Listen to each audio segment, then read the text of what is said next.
अस्सलामुअलैकुम वरहमतुल्लाहि वबरकातुहू। रब्बि इश्रह ली सदरी व यस्सिर ली अमरी वहलुल उक़दतम मिन लिसानी यफ़क़हू क़ौली। Rabbi ज़िदनी इल्मन rabbi ज़िदनी इल्मन rabbi ज़िदनी इल्मा। आज का हमारा टॉपिक जो है वो planning and administering for classroom testing का टॉपिक है। Assembling the classroom test.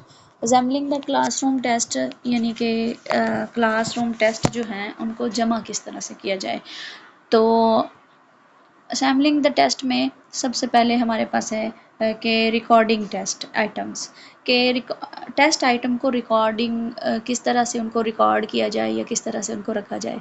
जिस तरह के ये हमारी क्लास का सेशन चल रहा है तो इसमें डेली बेस पे रिकॉर्डिंग होती है और फिर रिकॉर्डिंग जो है उसको चैनल पर अपलोड किया जाता है और फिर वो आपके पास सेव रहती है।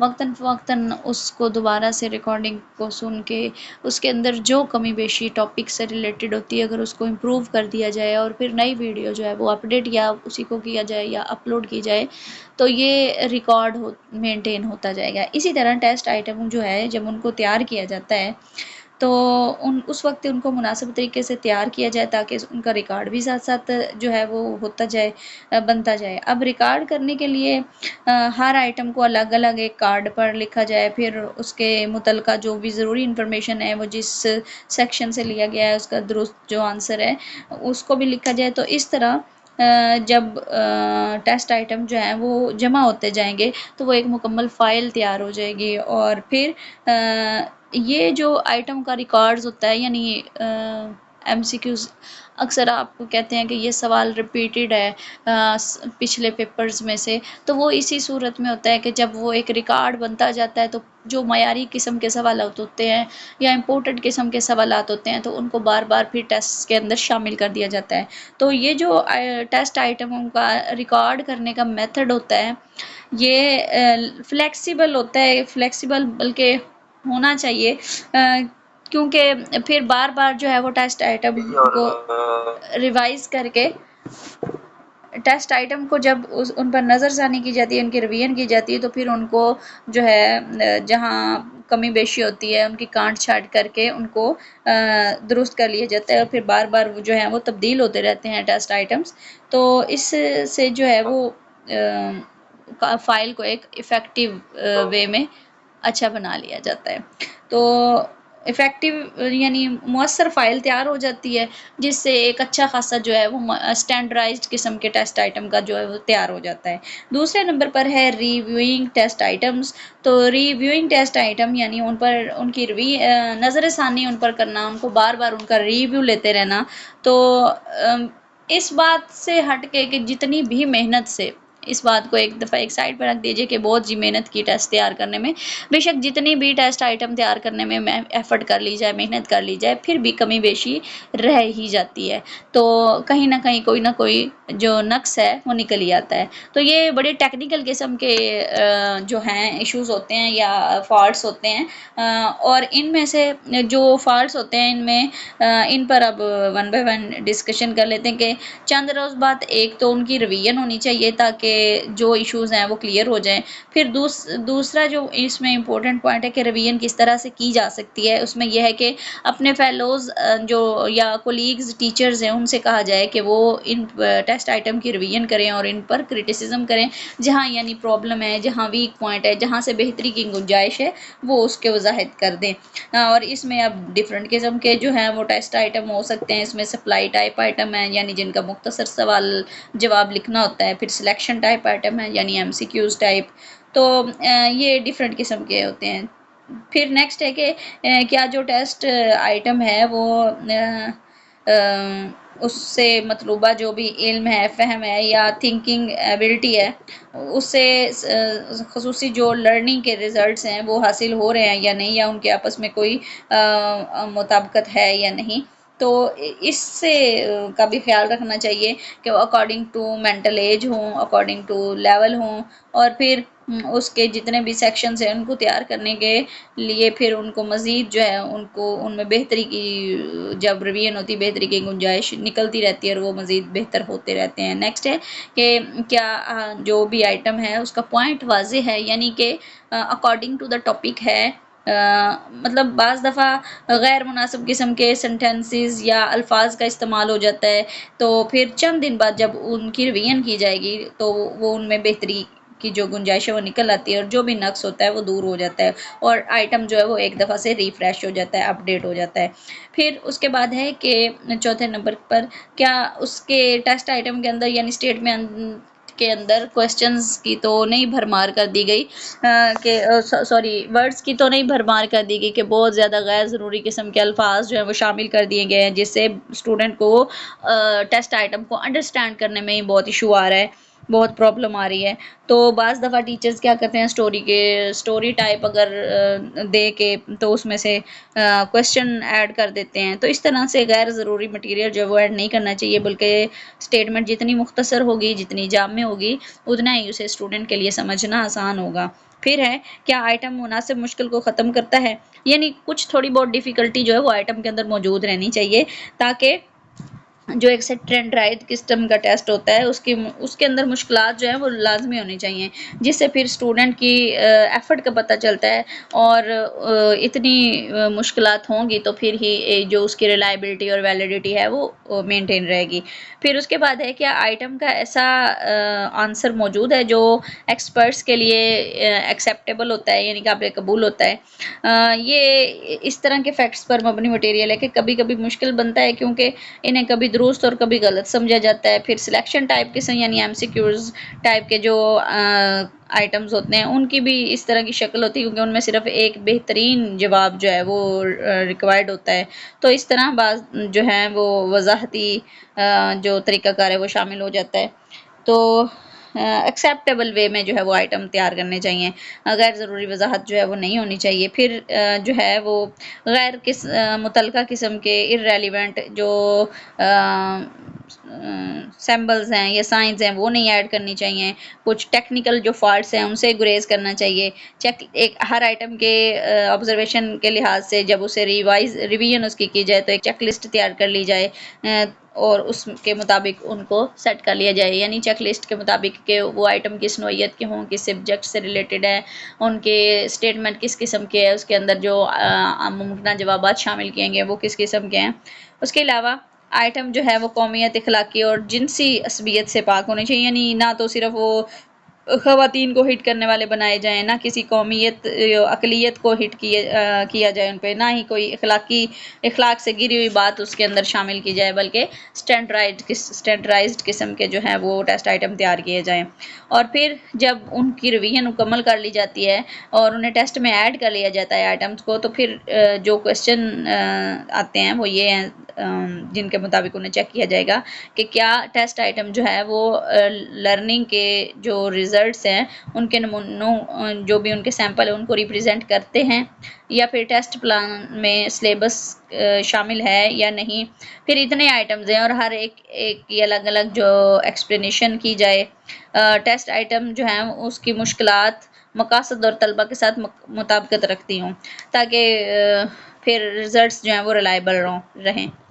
इसके बाद है arranging items in the test, कि टेस्ट के अंदर आइटम्स को अरेंज करना, ये तीसरा पॉइंट है हमारे पास। तो इसमें क्या ज़रूरी चीज़ ये है कि टेस्ट आइटम को ग्रुप्स क्लासीफाई कर लिया जाए, उनकी क्लासिफिकेशन की जाए। किस तरह से उनको, एक तो सबसे पहले उनकी आइटम्स की टाइप्स के हवाले से, यानी आइटम की टाइप से हवाले से किस तरह से कि अगर एमसीक्यूज टाइप क्वेश्चन है तो वो उनको एक सेक्शन में रखा जाए, अगर ट्रू फॉल्स हैं तो उनको एक सेक्शन में रखा जाए, अगर सप्लाई टाइप यानी मुख्तसर सवालात जवाबात हैं तो उनको एक बॉक्स में रखा जाए। जिस तरह के आप देखें कि क्वेश्चन पेपर आता है किसी भी बोर्ड का, किसी भी यूनिवर्सिटी का, तो उनमें अगर मरूज़ी पेपर शुरू में दिया जाए तो वो 15, 20, 25 जितने मार्क्स का होता है तो उसके अंदर सारे एमसीक्यूज क्वेश्चन होते हैं, उसको पहले सॉल्व कर लिया जाता है। फिर सब्जेक्टिव पेपर दिया जाता है तो उसमें सप्लाई टाइप क्वेश्चन पहले होते हैं, फिर उन सप्लाई टाइप यानी मुख्तसर सवालात जवाबात के पोर्शन बने होते हैं, 1, 2, 3 सेक्शन बने होते हैं। फिर उसके बाद जो है वो सब्जेक्टिव जो है वो लॉन्ग क्वेश्चन का पोर्शन आ जाता है और उसके अंदर सारे लॉन्ग क्वेश्चन होते हैं ए और बी पार्ट के हवाले से। तो इस तरह उनकी काइंड्स टाइप्स के हवाले से एक तो उनकी क्लासिफिकेशन होनी चाहिए, दूसरे नंबर पर लर्निंग के जो रिजल्ट्स हैं उनकी मेजरमेंट के हवाले से उनकी क्लासिफिकेशन होनी चाहिए, यानी कि और फिर तीसरे नंबर पर उनकी मुश्किलात के हवाले से, और फिर चौथे नंबर पर क्या है कि उसमें सब्जेक्ट के टेक्स्ट के हवाले से जो उसकी क्लासिफिकेशन होनी चाहिए। अब सबसे पहले तो टाइप्स के हवाले से उसकी क्लासिफिकेशन हो गई कि जी जिस कैटेगरी का क्वेश्चन है उसी के अंदर है। फिर उसके बाद जो है वो और ये तरतीब जो होती है सादा से पेचीदा की तरफ होनी चाहिए, यानी पहले आसान, फिर मुश्किल और उसके बाद फिर मुश्किल। सारे ही ना तो आसान एक जगह पर रखने चाहिए, ना तो सारे मुश्किल क्वेश्चन एक जगह पर रखने चाहिए। तो आसान से मुश्किल की तरफ जो है वो जाना चाहिए।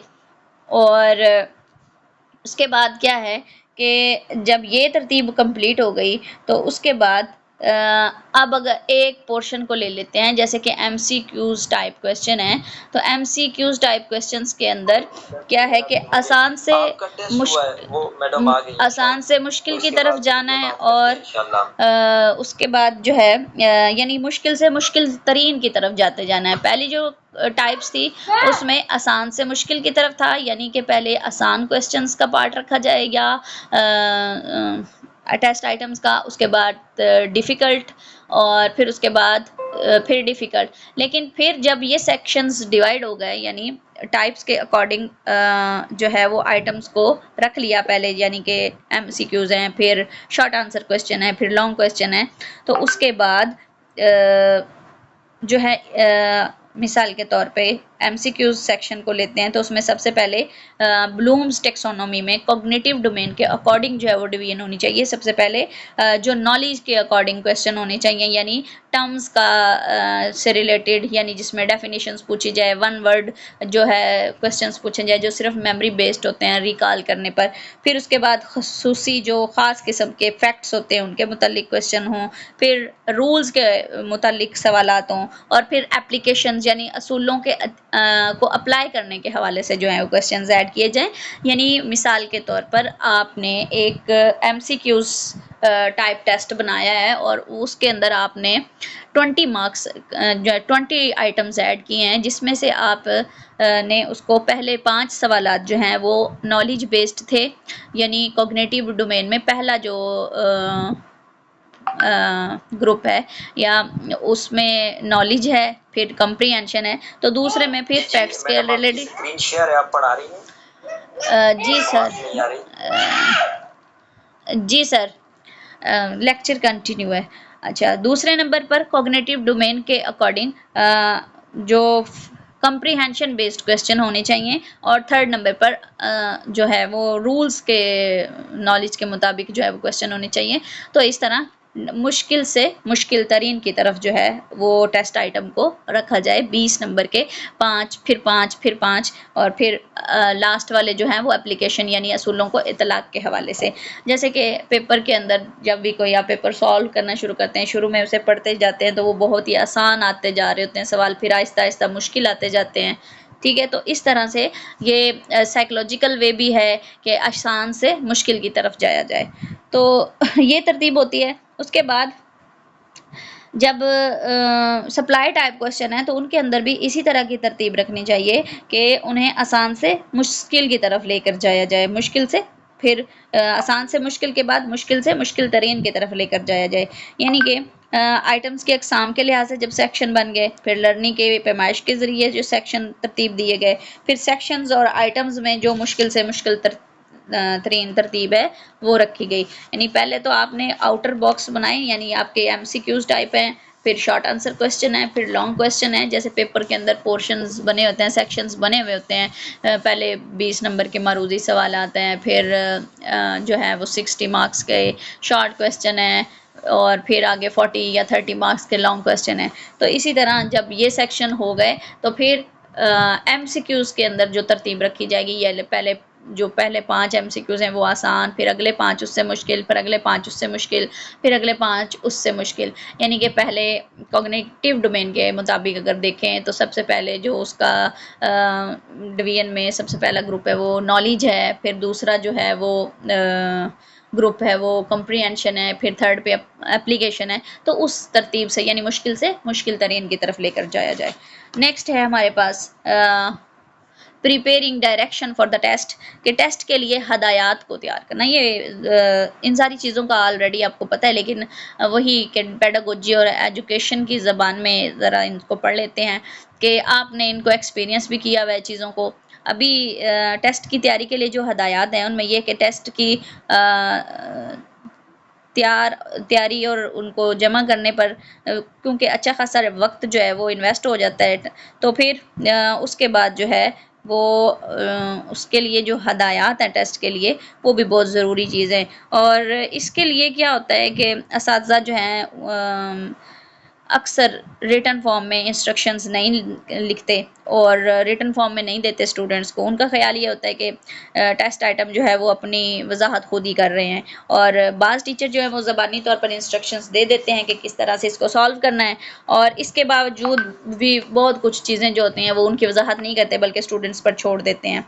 तो तहरीरी हो वर्बल हो दोनों इंस्ट्रक्शंस में जो चीज़ें शामिल होनी चाहिए वो कौन कौन सी हैं, उनमें सबसे पहले पर्पज़ ऑफ टेस्ट है कि टेस्ट का मकसद जो है वो वाज़े होना चाहिए कि जी टेस्ट किस मकसद के लिए लिया जा रहा है, क्योंकि ये जो टेस्ट का मकसद होता है ये पहले से पता होता है स्टूडेंट्स को, क्योंकि पहले ज़ाहिर टीचर ने पढ़ाया है। जैसे कि अभी आपसे कोई टेस्ट लिया जाए तो आपको उसका मकसद बताने की ज़रूरत तो नहीं है, लेकिन फिर भी टेस्ट अनाउंस से पहले एक दफ़ा मकसद बता दिया जाए कि जैसे कि पेडागोजी के सब्जेक्ट का टेस्ट लिया जा रहा है तो इसका मकसद ये है कि आपको पेडागोजी क्या जो है वो नॉलेज किस हद तक उसके बारे में आप जान चुके हैं, या फिर कब पेडागोजी के किसी मखसूस सेक्शन का जैसे क्लासरूम मैनेजमेंट है, टेस्टिंग एंड एवेलुएशन है या ब्लूम्स टेक्सोनॉमी है, तो किसी भी मखसूस पार्ट का लिया जाए तो इसका यही मतलब है कि इस सेक्शन में आपकी परफॉर्मेंस को चेक करना इसका पर्पज़ होगा, और फिर ये देखना इसका पर्पज़ होगा कि आप जो FPSC के लिए इसकी तैयारी करें तो उसमें कितना आप सक्सेसफुल हैं।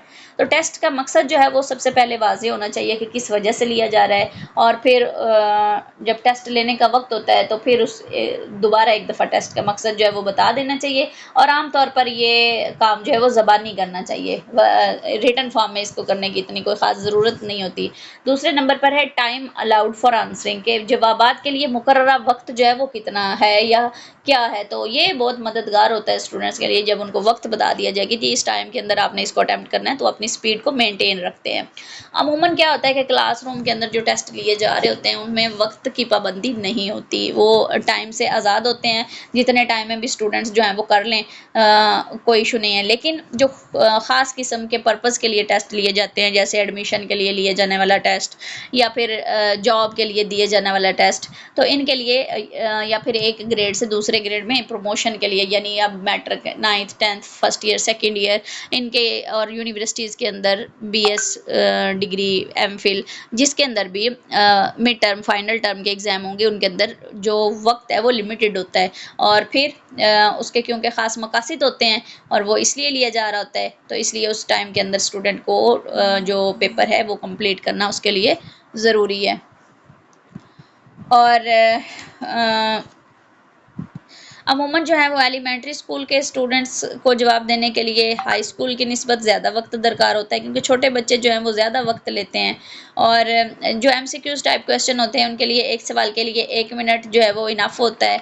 तो उसके बाद हमारे पास है जवाबात की बुनियाद टॉपिक है नेक्स्ट हमारा preparing direction for the test में अगला पॉइंट जो है वो है जवाबात या बेसिस फॉर आंसरिंग, यानी किस बुनियाद पर आंसर किया जाए क्वेश्चन को। तो जो क्वेश्चन का आंसर हमेशा जो है वो अकॉर्डिंग टू द टॉपिक या फिर according to the question statement, यानी सवाल की स्टेटमेंट जो है उसके मुताबिक जवाब दिया जाता है। यानी कि अगर MCQs टाइप क्वेश्चन है तो जो भी सवाल पूछा जा रहा है उसके मुताबिक जो मुनासिब तरीन जवाब है वही दिया जाएगा। तो अमूमन क्या होता है कि इंस्ट्रक्शंस जो हैं वो बहुत ज़रूरी होती हैं। मिसाल के तौर पर MCQs टाइप क्वेश्चन है और उसमें इस तरह के हिदायत लिखी जाएँ कि मुंदरजा झैल सवालात के बेहतरीन जवाब का इंतखाब कीजिए, तो ये इनफ है। लेकिन जो सब्जेक्टिव टाइप क्वेश्चन होते हैं उनके लिए फिर स्पेशल किस्म की हिदायत होती हैं, और अगर वो आइडियाज़ बेस्ड हों या एक्सप्लेन करने वाले क्वेश्चन हों तो उनके लिए भी हिदायत होनी चाहिए। तो फिर यानी कि एक टॉपिक दिया गया और उस पर लिखना है, तो उसके अंदर ये इंस्ट्रक्शंस वाज़ेह हों कि जी आपने कितने वर्ड्स पर मुश्तमिल पैराग्राफ लिखना है, 100 का लिखना है, 200 वर्ड्स का लिखना है, 150 100 से 300 के दरमियान में लिखना है, और फिर उसके अंदर मेरिट्स लिखनी है, डीमेरिट्स लिखनी है, और या फिर उसके बारे में जर्नल व्यू देना है। तो ये क्लियर इंस्ट्रक्शंस जो हैं वो सब्जेक्टिव टॉपिक के रिलेटेड होनी चाहिए। नेक्स्ट है प्रोसीजर फॉर रिकॉर्डिंग आंसरिंग। अब जवाब रिकॉर्ड करने का जो तरीका है वो क्या है कि तो इसके लिए अमूमन जो है वो या तो उसी पेज पर जो है वो बबल फिल कर लिए जाते हैं, टिक कर लिया जाता है, या दायरा लगा लिया जाता है। क्वेश्चन के ऊपर लिखा होता है दायरा लगाएं, टिक करें, क्रॉस करें। अमूमन जो है वो आजकल जो मॉडर्न मेथड है उसमें बबल्स फिल करवाए जाते हैं स्टूडेंट से, और उसके लिए एक अलग से शीट दी जाती है कि जी क्वेश्चन के लिए अलग कॉपी होती है, क्वेश्चनर अलग होती है, आंसर कॉपी अलग होती है। क्वेश्चनर से क्वेश्चन पढ़ के और आंसर कॉपी पे बबल फिल कर दिया जाता है। तो ये जवाब रिकॉर्ड करने का तरीकाकार है, और स्टूडेंट्स को इसका बारे में भी जो है वो आगाह करना चाहिए। अब यहाँ पर मैं एक जो है एक्सपीरियंस या फिर एक मिसाल आपको शेयर करती हूँ कि अमूमन क्या होता है बोर्ड के एग्जाम्स में, मैट्रिक है, एफ ए से पहले जो 9th और मैट्रिक के स्टूडेंट्स होते हैं उनको जो है वो बबल फिल करना नहीं आ रहा होता। जब वो पेपर देने जाते हैं तो एग्जामिनेशन हॉल में बैठ के उनको आंसर शीट के जो स्टार्टिंग रोल नंबर और उनके जो क्वाइफ होते हैं ज़रूरी वो फिल करने नहीं आ रहे होते। और सम टाइम क्या होता है कि स्टूडेंट्स को ये पता ही नहीं होता कि उन्होंने अपने क्वेश्चन एमसीक्यूज जो उनको पेपर दिया जाता है ऑब्जेक्टिव टाइप उसके क्वेश्चन पढ़ के तो अपनी आंसर कॉपी की बैक साइड पे बबल फिल करने होते हैं, तो वो उनको नहीं पता होता, और बाज़ दफ़ा वो सिर्फ उसी क्वेश्चन पेपर के ऊपर टिक्स लगा के या क्रॉस या उसी पे बबल फिल करके तो पेपर दे के आ जाते हैं। तो एक टीचर के लिए ये बहुत ज़रूरी है कि वो अपने स्टूडेंट्स को प्रॉपरली गाइड करे और उन्हें जवाबात देने का या आंसर जो है वो करने का मुकम्मल मेथड सिखाया जाए। अच्छा, उसके बाद है गैस लगाने के मुतल्लिक क्या किया जाए। अब ज़ाहिर है एमसीक्यूज़ टाइप क्वेश्चन में स्टूडेंट्स गैस भी लगाते हैं, तो गैस लगाना जो है वो अंदाज़ा लगाना एक अच्छी आदत है कि अंदाज़ा लगा के जवाब दिया जाए, लेकिन इसके लिए भी फिर वाज़ेह जो है वो हदायत देना बहुत ज़रूरी है। अब इसमें क्या होता है कि अगर तो ये कह दिया जाए कि जी सारे जवाबात के जो है वो सवालात के जवाब दें, तो अब क्या होगा कि स्टूडेंट्स जो हैं या सिर्फ ये लिख दिया जाए कि जी जो जिन सवालात के जवाब आते हैं सिर्फ उनके जवाब दें। तो कुछ स्टूडेंट्स हैं जो वो सिर्फ उन्हीं सवालात को टच करेंगे जो उनको आते होंगे, बाकी को छोड़ देंगे। लेकिन कुछ जो ज़हीन स्टूडेंट्स हैं वो जो आते हैं यकीनी तौर पर उनको तो अटेम्प्ट करेंगे, लेकिन कुछ सवालात वो अपने अंदाजे के मुताबिक जो है वो हल करेंगे। तो सवाल को छोड़ना नहीं चाहिए, अंदाज़ा लगाना चाहिए, और अगर हदायत ना दी गई हों तो अच्छे स्टूडेंट्स तो अंदाज़ा लगा लेते हैं, लेकिन बाकी स्टूडेंट्स जो हैं वो छोड़ देते हैं। तो इसके लिए ये लिखना चाहिए कि अंदाज़ा लगाना जो है वो स्टूडेंट्स का जो है वो मतलब अच्छे मार्क्स हासिल करना स्टूडेंट्स का राइट है, इसलिए सारे सवालात को हल करें और अपने स्कोर्स जो हैं वो ज़्यादा से ज़्यादा करें। तो इस तरह फिर जो जितने भी सवाल होंगे वो स्टूडेंट्स जो हैं उन्हें हल करेंगे, उन्हें छोड़ेंगे नहीं। तो यानी कि ज़ाहिर है हर स्टूडेंट का राइट है कि वो ज़्यादा से ज़्यादा मार्क्स हासिल करे, तो फिर हर आइटम का जो यकीनी जवाब है वो तो वो लगाएगा, लेकिन बाकियों को वो अंदाजे से हल कर लेगा। तो लेकिन पीपीएससी के अंदर उसकी नेगेटिव मार्किंग है, इसलिए आपके लिए ये ओपन ऑफर नहीं है। आपने अंदाज़ा अगर लगाना है तो बहुत ध्यान से, ज़्यादा रिस्क नहीं लेना। अलबत्ता एफपीएससी के अंदर नेगेटिव मार्किंग नहीं है, तो आप सारे सवालात को अटेम्प्ट किया करें, और फिर सारे सवालात को अटेम्प्ट करने के बाद जो यकीनी तौर पर आते हैं पहले वो करने के बाद उसके बाद अंदाज़े की तरफ आएँ, और मुमकिन तरीन जो नज़दीक तरीन आपके हिसाब से आपको आंसर लग रहा हो तो उसको टिक किया करें, बजाय इसके कि छोड़ दें। सम टाइम अंदाज़ा दुरुस्त भी हो जाता है, छोड़ने से बेहतर है कि आप सारा हल कर लें, क्योंकि नुकसान नहीं है। अलबत्ता एफपीएससी के अंदर नुकसान होता है, इसलिए वहाँ ये रिस्क नहीं लेना चाहिए। वहाँ सिर्फ जितने यकीनी आते हैं उतने, और जितने आपको लगता है कि ये अंदाज़ा आपका 95% ठीक है तो फिर उस अंदाज़े को इस्तेमाल करें, और ये आपके लिए बहुत ज़रूरी एक चीज़ है। ठीक है, इसको फॉलो करेंगे तो आपको बहुत फ़ायदा होगा। अच्छा, उसके बाद है रीप्रोड्यूसिंग द टेस्ट। अब रीप्रोड्यूसिंग टेस्ट ये है कि टेस्ट के आइटम जो हैं उनकी तैयारी के लिए ज़रूरी है कि मतलब इसका ये मतलब है कि एक तरतीब के साथ जो है वो टेस्ट को पेपर पे अरेंज किया जाए, यानी कि अगर एमसीक्यूज लिखे जा रहे हैं तो मुनासिब वक्फे से लिखे जाएं, उनके ऑप्शंस के अंदर एक तरतीब लिखी जाए, कुछ पैटर्न्स होते हैं कि बॉक्सेस के अंदर लिख लिए जाएं, या फिर अगर स्टेटमेंट की सूरत में लिखे हैं तो वहाँ पे भी स्पेस देकर लिखनी चाहिए, ताकि स्टूडेंट्स को पढ़ते हुए किसी किस्म की दुश्वारी या डिफ़िकल्टी का जो है वो सामना ना करना पड़े और वो आसानी से उसको अंडरस्टैंड कर लें, कोई सवाल एक दूसरे के साथ मिक्स ना हुआ हो। फिर एमसीक्यूज टाइप के बाद अगर शॉर्ट आंसर क्वेश्चन है तो उनको भी तरतीब से लिखा जाए, और फिर अगर कॉलम मैचिंग वाला क्वेश्चन है तो उसको पेपर के सेंटर में लिखना चाहिए, ना कि कहीं दाएं बाएं, बल्कि पेपर के मतलब शीट के बिल्कुल सेंटर में उसको लिखना चाहिए, बिल्कुल एक तरफ नहीं ले जाना चाहिए। और फिर एक क्वेश्चन को कॉलम मैचिंग वाले में मतलब एक ही पेज पर इसको कंप्लीट कर लेना चाहिए। इसके बाद है टेस्ट की तैयारी में, यानी helping peoples prepare for test. तो इसके लिए जो जर्नल प्रिपरेशंस या जर्नल अमूमी तैयारी है वो क्या होती है कि सबसे पहले तो उनको स्टडी के लिए डिफरेंट किस्म की जो टेक्निक्स हैं या सजेशंस है वो दी जाएँ, फिर उनकी प्रैक्टिस करवाई जाए, प्रैक्टिस के टेस्ट कराए जाएँ, फिर टेस्ट देने की महारत सिखाएँ। यानी टेस्ट ठीक है, डाटा याद तो कर लिया, लेकिन प्रेजेंटेशन भी एक चीज़ होती है। फिर पेपर को अटेम्प्ट करना भी एक फ़न होता है, यानी आपने पेपर को हल किस तरह से करना है वो भी एक फ़न होता है। तो ये एक टीचर का काम है कि वो अपने स्टूडेंट्स को सिखाएं, उसका फ़र्ज़ है। उसके बाद है आसान जवाब देने का जो तरीकाकार है वो भी बताया जाए, डिफ़िकल्ट क्वेश्चंस का किस तरह से आंसर करना है वो भी बताया जाए। तो फिर दूसरे नंबर पर है प्रिपरेशन फॉर ईच टेस्ट, हर टेस्ट की तैयारी के लिए। तो सबसे पहले तो ये है कि टेस्ट कब होगा उसका ऐलान वक़्त मतलब कबल अज़ वक़्त करना चाहिए, यानी कि ये नहीं कि अभी टेस्ट लेना है तो अभी ऐलान कर दिया जाए। ये इस तरह के सरप्राइज़ टेस्ट होते हैं, लेकिन जो ज़्यादातर टेस्ट होते हैं वो प्लान्ड होते हैं, तो 1 दिन 2 दिन क्लासरूम के अंदर पहले अनाउंस कर दिया जाए, फिर टेस्ट ले लिया जाए। और इसके अलावा जो बड़े पैमाने पर टेस्ट होते हैं तो उनकी अनाउंसमेंट भी वक़्त से पहले हो जाती है। जैसे कि अभी आपका एफपीएससी का टेस्ट है तो आपसे पहले अप्लाई करवाया गया है, फिर पेपर लेने से जो है वो पहले 1-2 माह आपको पहले वो इन्फॉर्म किया गया जी सेंटर चेंजिंग के हवाले से, फिर आपको 15 दिन 20 दिन पहले या 1 हफ्ता पहले बता दिया जाएगा कि ये इस दिन आपका टेस्ट होगा, इस जगह पर होगा और इस टाइम पर होगा। ठीक है, तो ये वक़्त से पहले अनाउंसमेंट हो गई।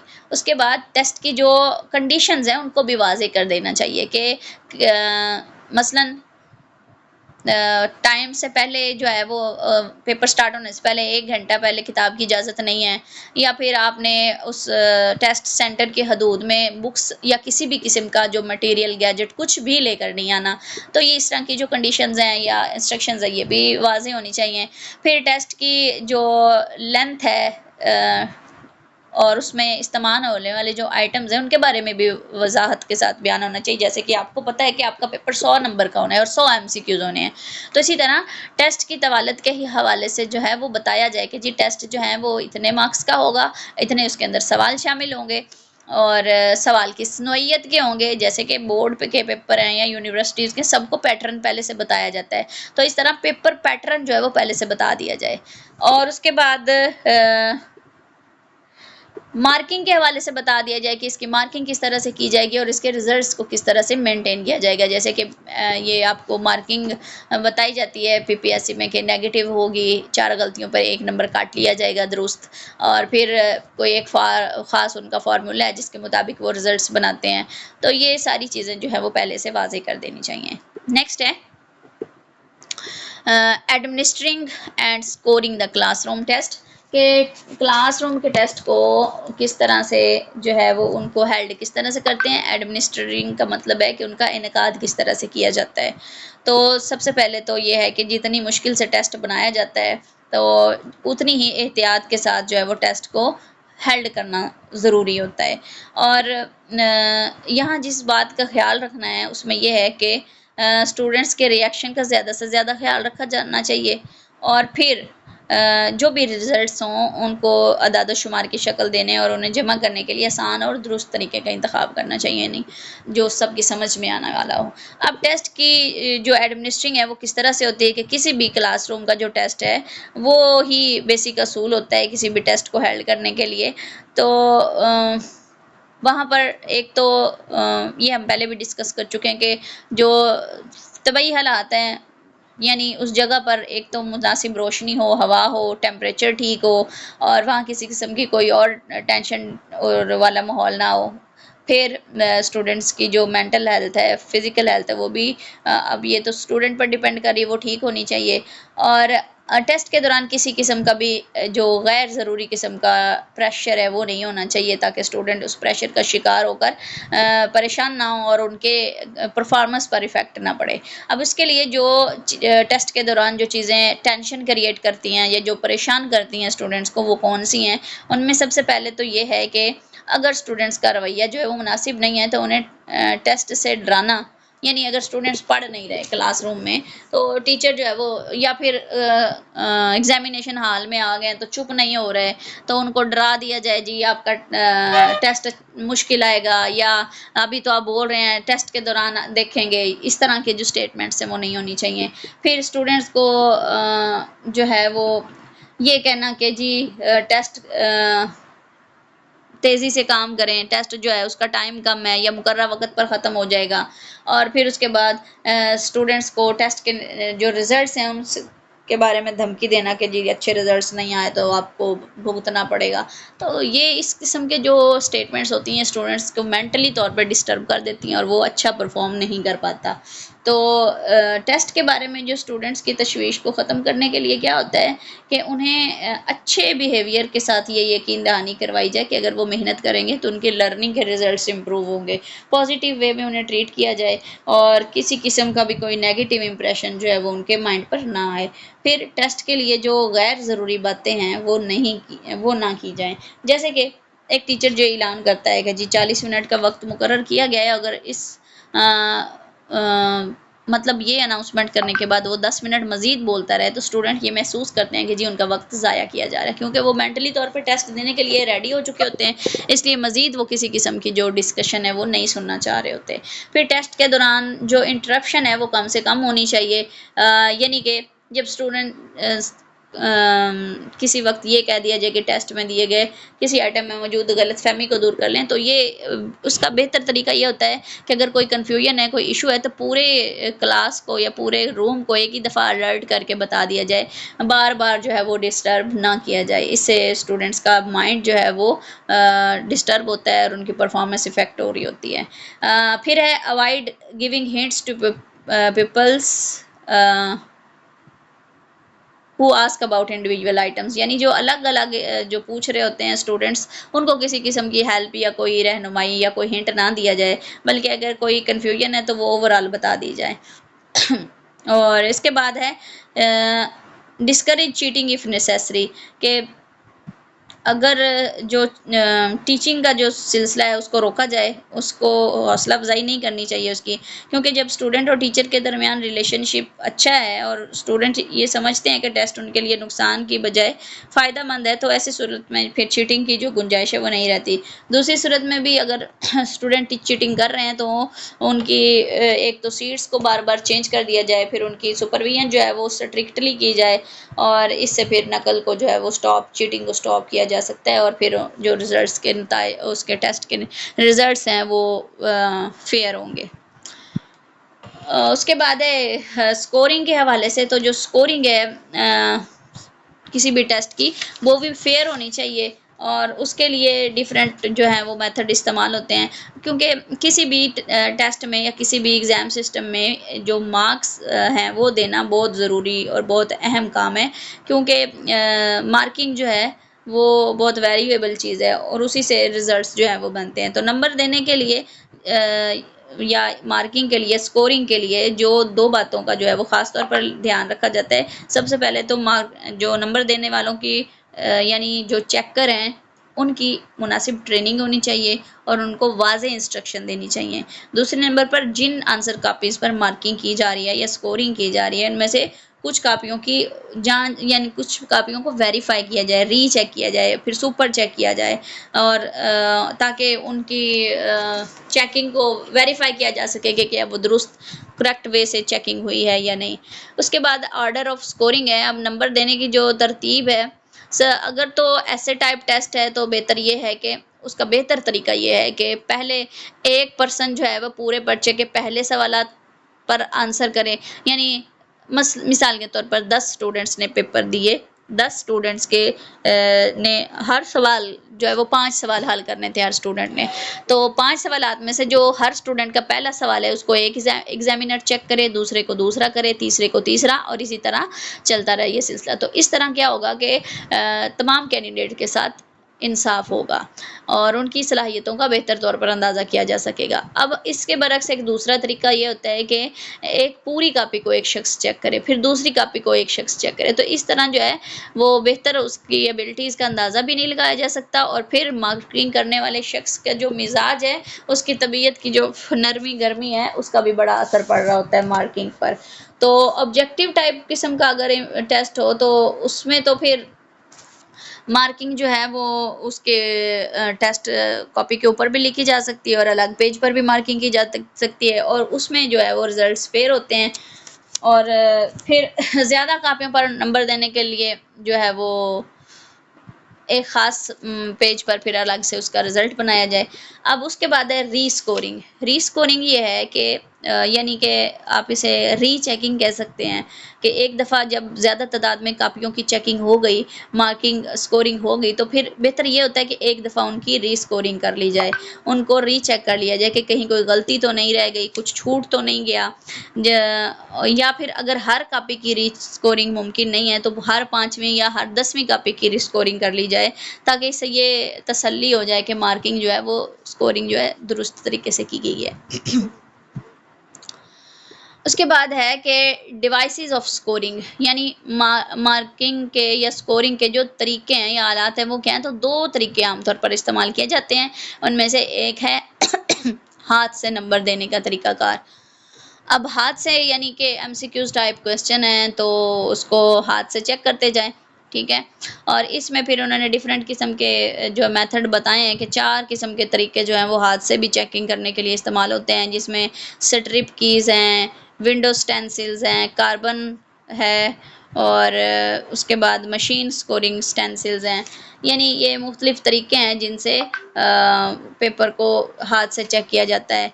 स्ट्रिप्स रख के एक क्वेश्चन पे स्ट्रिप रखी है तो उससे ये पता चल जाएगा कि इसके आंसर करेक्ट कौन सा है, और फिर दूसरे पे फिर ये, ताकि क्वेश्चन आपस में मिक्स ना हो। और उसके बाद है मशीन। पढ़ा रही हैं आप? हाँ जी, ये जो शुरू किया जी सर, ये स्कोरिंग के हवाले से टॉपिक है, class scoring the classroom test, ठीक है। इसमें ये होता है कि क्लासरूम के टेस्ट ये नेक्स्ट यहाँ पर शॉर्टली है, लेकिन नेक्स्ट जो चैप्टर है उसमें ज़रा ब्रीफली दिया गया है। मैं आपके सामने स्लाइड तो शेयर की हुई है, 1 मिनट।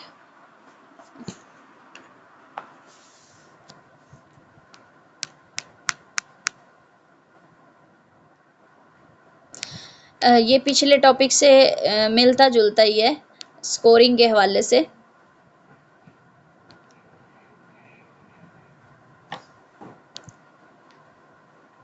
यानी ये कौन सा मार्किंग एंड रिपोर्टिंग ये वाला है? जी सर, यही है।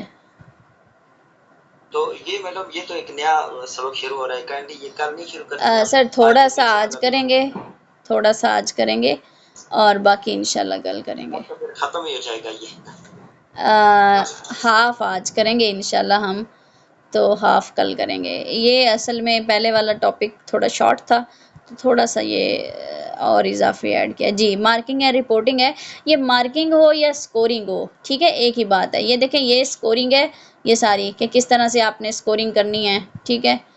चलें, आप कहते हैं तो इसको यहीं पे वाइंड अप करते हैं। जो पिछला है ना स्कोरिंग वाला, फिर इसी को थोड़ा सा ब्रीफ कर देती हूँ ताकि आपके लिए उसे समझना आसान हो जाए, ठीक है।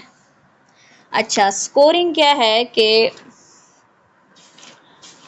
आपने क्लासरूम टेस्ट को किस तरह से स्कोर करना है, यानी उसकी चेकिंग किस तरह से करनी है। तो उसके लिए 1 मिनट।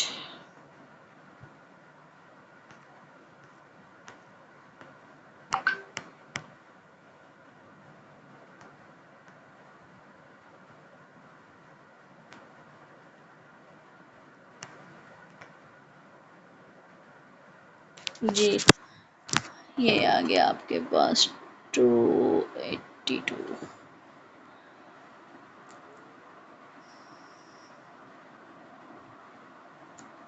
ये वाला टॉपिक है, ठीक है। स्कोरिंग द क्लासरूम टेस्ट के इसमें जो है ना मारूजी किस्म के जो आइटम्स हैं उनकी स्कोरिंग पर बात करेंगे हम। तो इसमें अगर तो स्टूडेंट जो हैं उन्होंने टेस्ट के यानी शीट के ऊपर ही आंसर किए हुए हैं तो खाली कापी पर दुरुस्त जवाब पर मार्क लगाना स्कोरिंग की होगी, यानी कि उन्होंने टेस्ट के ऊपर ही हल किए हुए हैं तो आपने उसकी चेकिंग करके साथ में मार्किंग कर दी, तो ये एक आसान तरीका है। फिर अगर अलग से किसी कापी पर बबल फिल किए हुए हैं जैसे कि मैट्रिक के इम्तिहानात में, एफ के इम्तिहानात में होता है, तो उसके लिए फिर स्कोरिंग स्टेंसिल्स का इस्तेमाल किया जा सकता है कि क्वेश्चंस जो हैं वो आपस में मिक्स ना हो।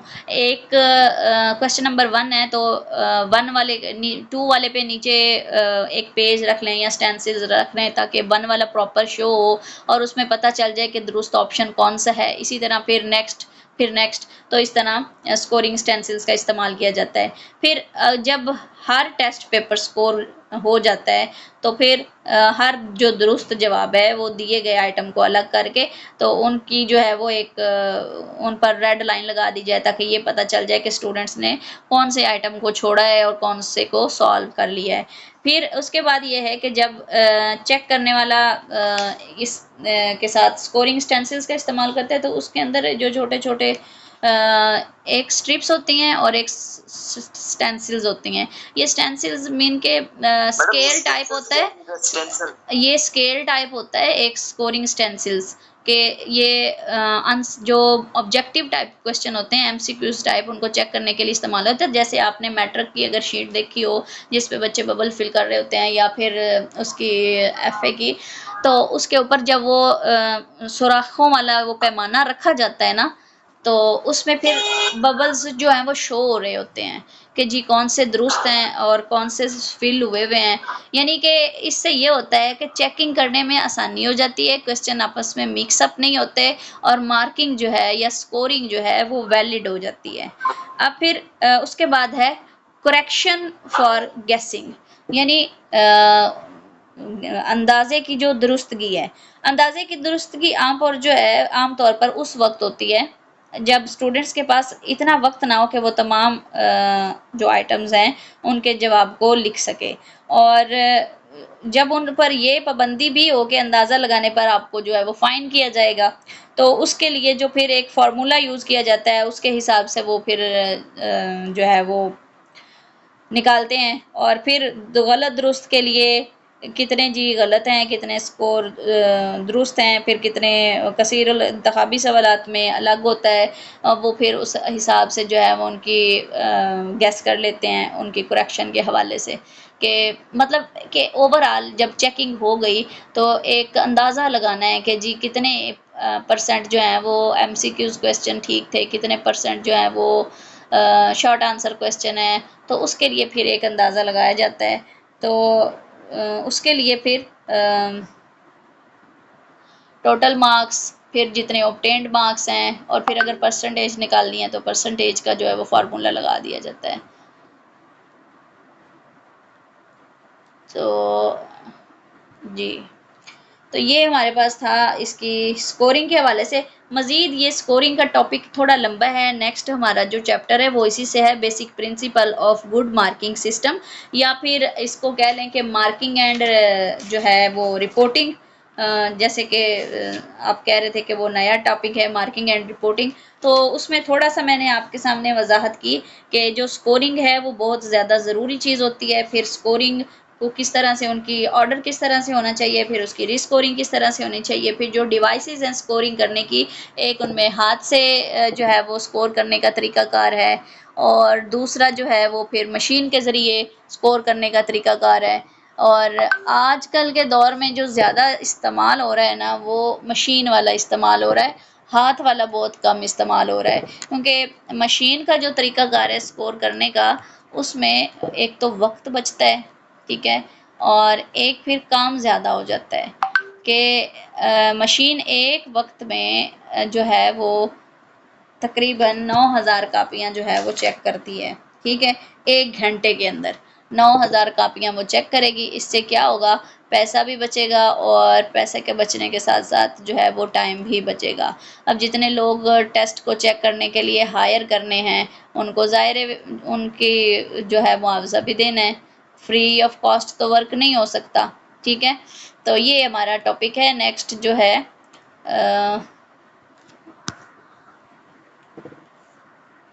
ये marking and reporting. Marking and reporting में हमारे पास यही स्कोरिंग के जो टॉपिक है इसी को मज़ीद जो है वो उसको बयान किया गया है।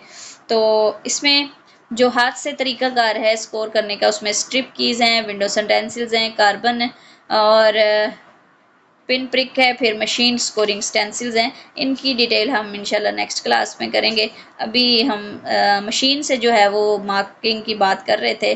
तो आंसर शीट्स पर जो है वो मार्किंग की जाती है मशीन के ज़रिए और ये अमेरिका में जो है वो ज़्यादातर इस काम का पहले इस्तेमाल किया गया कि कौमी प्रोग्रामों के लिए उन्होंने सूटेबल कैंडिडेट्स की सिलेक्शन के लिए या मुख्तलिफ प्रोफेशन के लिए लोगों को सिलेक्ट करने के लिए जो एग्ज़ाम्स लिए और वो अमूमन जो है वो ऑब्जेक्टिव टाइप किस्म के एग्ज़ाम्स थे, तो उन पर मार्किंग देने के लिए उन्होंने स्कोरिंग का ऑटोमेटिक सिस्टम जो है वो जनरेट किया कि ताकि टाइम बचे और एक्सपेंसेस जो हैं वो भी कम हो।